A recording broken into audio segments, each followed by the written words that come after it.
ரீசெண்டா நாங்க பார்த்தீங்கன்னா, திருவான்மியூர் பீச்சுக்கு போயிருந்தோம். அங்க பார்த்தீங்கன்னா, ஏகப்பட்ட கடை இருந்தது.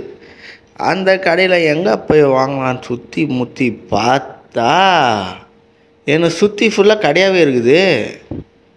இந்த ஸ்ட்ரீட்டுக்குள்ள போனா, கிட்டத்தட்ட ஒரு 100 கடை, 150 கடை கிட்ட இருக்கும் போல. அவ்வளோண்டு ஒரு ஸ்ட்ரீட்டு, அதுக்குள்ள அவ்வளோ கடை இருக்குது. ஒரு கடையா ரிவ்யூ பண்ணலாம் சொல்லிட்டு நானும் உள்ள போய் பார்த்தா, எல்லாத்துலயும் கூட்டம் நிக்குது. அப்புறம் எப்படி போய் ரிவ்யூ பண்ணி பார்க்க முடியும்?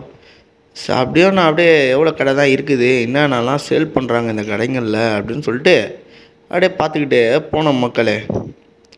கூட்டம் குறையவே இல்லை, அப்படியே இருக்குது எல்லா கூட்டமும்.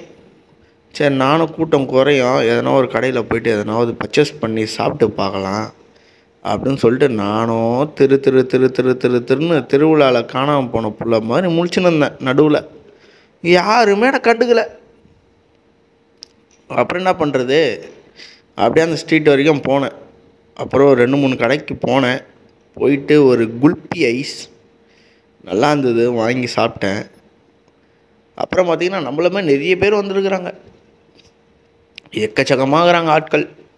நீங்கள் ஒரு நாள் போனீங்கன்னா இந்த மாதிரி கடையெல்லாம் விசிட் பண்ணி பாருங்கள், எப்படி இருக்குன்றது அப்போ தான் தெரியும். ஏன்னா இருக்கிற சென்னை வாழ் மக்கள் ஃபுல்லாக அந்த திருவான்மியூர் பீச் அந்த ஸ்ட்ரீட்டில் தான் இருக்கிறாங்க, வேறு எங்கேயுமே இல்லை நான் பார்த்த வரைக்கும். பர்கர்லாம் விற்கிறாங்க, பர்கர்லாம் 100 ரூபாவாம்.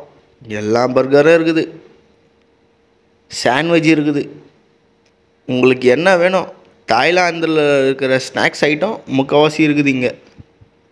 வேணுன்றப்போ நம்ம திருவான்மியூர் பீச்சுக்கு போனோன்னா வாங்கி சாப்பிட்டு வீட்டுக்கு வந்துடலாம். அந்த அளவுக்கு நல்ல ஒரு ஒர்த்தான ஒரு பிளேஸ்.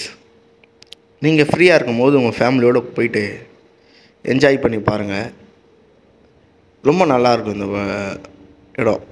அங்கே பீட்டா ஃபிஷ் கூட விற்றுருந்தாங்க. சரி நான் பார்த்தேன், இது என்னடா நம்ம ஐட்டம் பீட்டா ஃபிஷ்லாம் இங்கே விற்கிறாங்களே அப்படின்னு சொல்லிட்டு பார்த்தா 100 ரூபா, 200 ரூபா, 150 ரூபா அந்த மாதிரி ரேட்டு போச்சு. அப்படியே பார்த்துட்டு நானே கிளம்பி